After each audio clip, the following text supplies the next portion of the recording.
Assalamualaikum warahmatullahi wabarakatuh. Kita ketemu lagi di channel ini untuk membahas masalah-masalah yang berhubungan dengan pendidikan dan psikologi. Pada kesempatan kali ini kita akan membahas suatu masalah yang mungkin semua orang mengalami, semua orang mendiskusikan, dan semua orang ingin mencari bagaimana solusi penyelesaian problem itu. Masalahnya adalah tentang COVID-19. Bagaimana pendidikan pada masa COVID-19. Apa masalahnya, apa yang harus kita lakukan, dan bagaimana semestinya kita. Untuk mengetahui akar permasalahan itu, yang pertama adalah kita mesti tahu bahwa COVID-19 adalah sebuah problem. COVID-19 adalah sebuah pandemi dunia. Semua negara mengalami itu, semua masyarakat dunia mengalami itu, baik negara kaya, miskin, maupun yang lain. Amerika, Inggris, Jerman, Prancis, Cina, Jepang, Singapura, Malaysia, semua mengalami itu, termasuk negara kita Indonesia. Dan semua negara ingin mencoba untuk menyelesaikan, termasuk negara kita. Negara kita sudah mencoba untuk menyelesaikan masalah-masalah itu dengan berbagai cara. Mulai dari pendanaan, peraturan, dan lain sebagainya. Salah satu solusi penyelesaian masalah itu adalah bagaimana kita social distancing, menjaga jarak. Oleh karena itu akhirnya lembaga pendidikan tidak diperbolehkan untuk bertatap muka. Pendidikan harus dilakukan secara online. Dan sekarang kita mengalami masa pendidikan itu sudah berbulan-bulan. Karena pendidikan secara online itu adalah sebuah problem, bukan sebuah perencanaan yang serius, maka banyak kendala. Sekali lagi, berbeda antara perencanaan yang akan kita laksanakan 3 tahun lagi, 5 tahun lagi, dengan sebuah hal yang harus kita lakukan karena itu sebuah problem.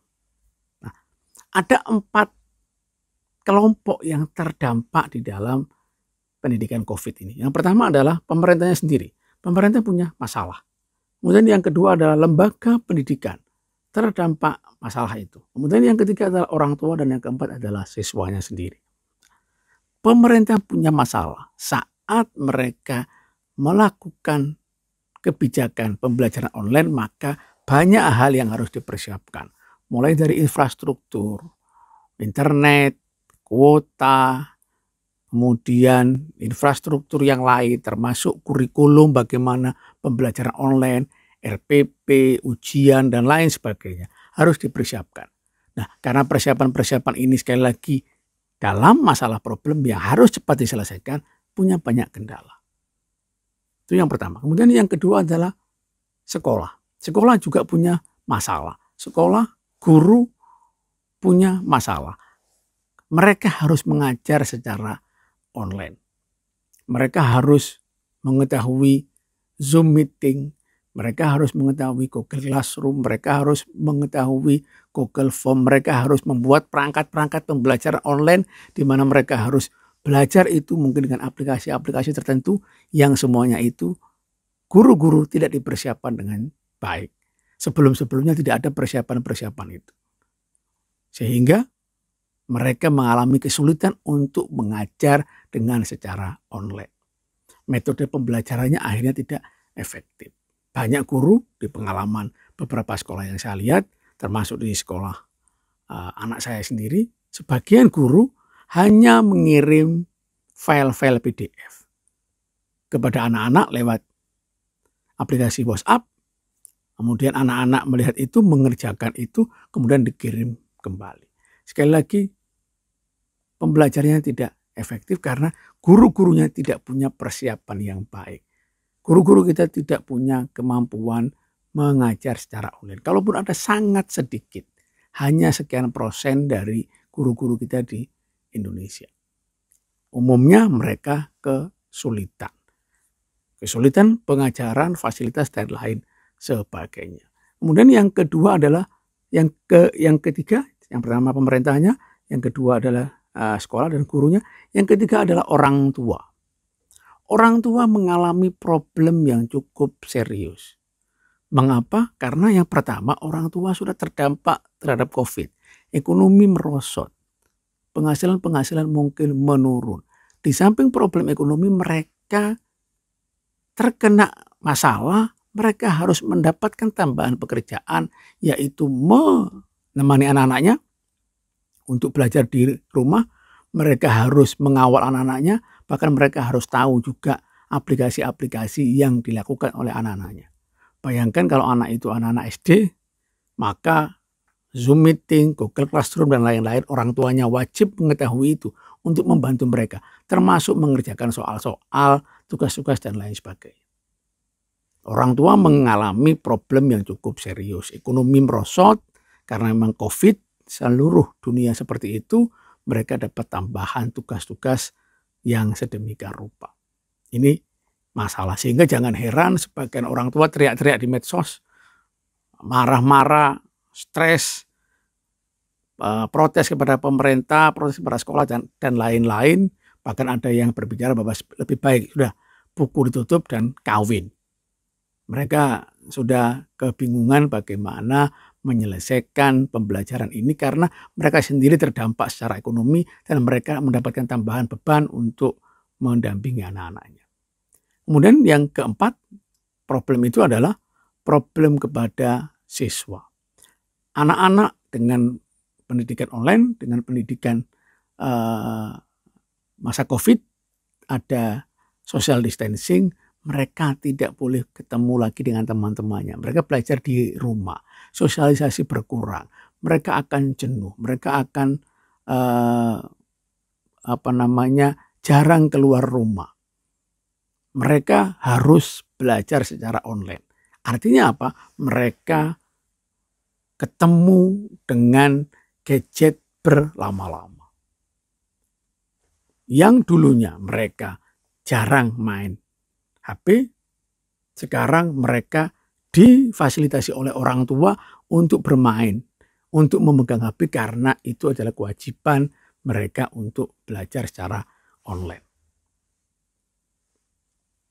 Mereka belajar mulai dari jam 7 sampai jam 12 secara online. Artinya mereka akan memegang HP atau laptop ataupun komputer untuk mengerjakan tugas-tugas itu.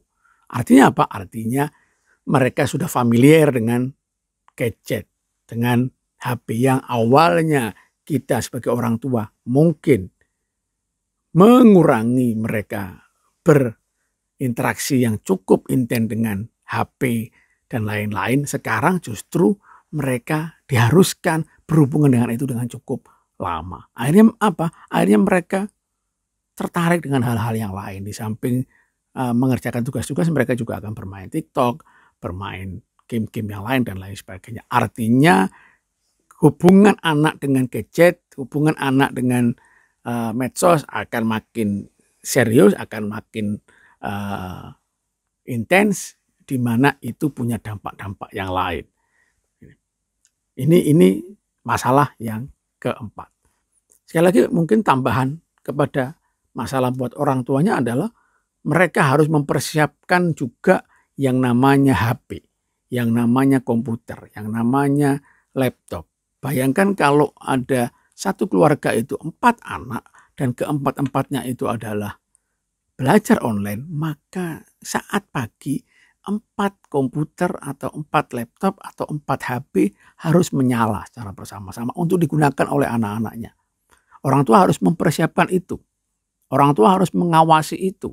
Secara ekonomi akan kesulitan kalau orang-orang tua yang tidak mampu. Mereka harus mempersiapkan sejumlah itu. Ini problem buat orang tua dan sekali lagi problem buat anak-anaknya. Anak-anak akan murung, anak-anak akan stres ataupun mungkin punya problem-problem yang lain karena mereka yang biasanya bermain, mereka biasanya berinteraksi dengan teman-temannya akan tidak. Di samping itu pembelajaran juga tidak akan efektif. Anak-anak tidak siap belajar dengan itu. Sehingga materi-materi pembelajaran yang diberikan ke anak-anak juga makin tidak efektif dibandingkan dengan sebelum-sebelumnya. 4 ini terdampak semuanya. Pemerintah, sekolah, atau guru, orang tua yang mungkin paling terdampak, dan yang keempat adalah siswanya.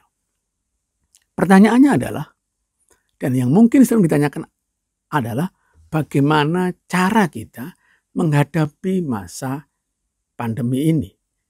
Bagaimana pendidikan di masa pandemi ini? Yang paling penting untuk menyelesaikan, karena saya pikir akan kesulitan untuk mencari solusi yang paling baik.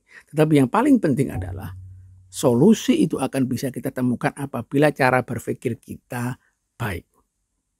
Oleh karena itu, caranya adalah jangan sampai kita dengan problem-problem ini makin bermasalah. Oleh karena itu, cara berpikir kita harus berpikir ke bawah, bukan berpikir ke atas. Apa maksudnya berpikir ke bawah dan berpikir ke atas? Saya berikan contoh seperti ini. Kita mungkin punya yang namanya rumah, mobil, penghasilan, anak-anak, dan lain sebagainya. Kita punya rumah cukup luas, kita punya mobil, kita punya penghasilan, dan lain sebagainya. Kalau kita mengetahui itu, merasa itu, maka kita mungkin akan rileks, tenang. Tetapi berbeda dengan apabila kita punya rumah cukup luas, tetapi kita berkata seperti ini. Saya punya rumah cukup luas, tapi rumah saya tidak ada pekarangannya.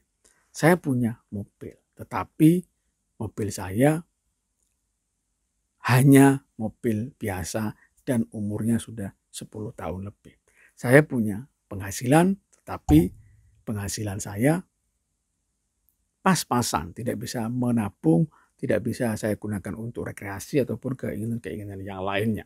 Saya punya anak yang sudah mulai tumbuh dewasa dan saya tidak punya hal-hal untuk mempersiapkan dia untuk kuliah dan lain sebagainya. Pemikiran yang pertama adalah pemikiran ke bawah, tenang.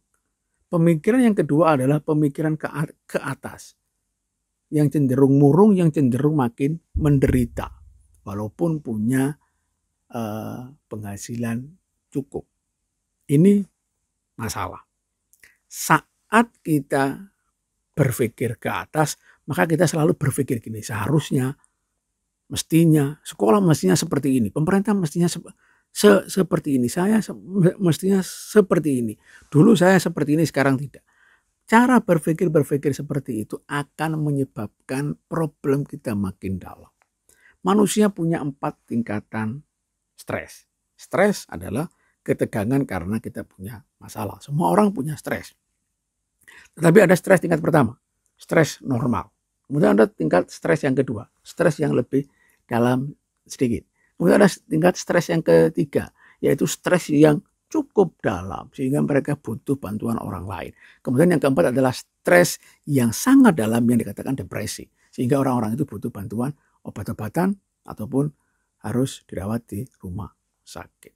Kita dengan pandemi ini, dengan problem ini, kita punya stres. Tapi harapannya adalah stres yang pertama ataupun stres yang kedua maksimal. Jangan sampai masuk ke stres yang ketiga atau yang keempat. Gimana caranya? Caranya adalah jangan berpikir ke atas, seharusnya dan semestinya dan lain sebagainya. Karena problem, maka otomatis pasti, karena ini dalam kondisi masalah, otomatis pasti tidak semestinya, tidak seharusnya. Otak manusia ini ada 3 lapis. Yang pertama adalah otak reptil, sistem limbik, otak emosional, dan otak berpikir. Saat kita marah-marah, saat kita emosi, saat kita jengkel, saat kita berpikir ke atas, maka yang dominan adalah otak emosional dan otak reptil. Otak berpikirnya menciut. Saat otak berpikir menciut, maka untuk menyelesaikan masalah-masalah, untuk mencari penyelesaian problem-problem pada masa COVID ini akan lebih sulit. Kenapa? Karena otak berpikirnya menciut. Sementara saat kita rileks, saat kita berpikir ke bawah, otak rileks, maka ada pengembangan otak, broad mind, maka cara berpikir kita akan lebih baik. Kenapa? Karena otak berpikirlah yang dominan untuk bekerja.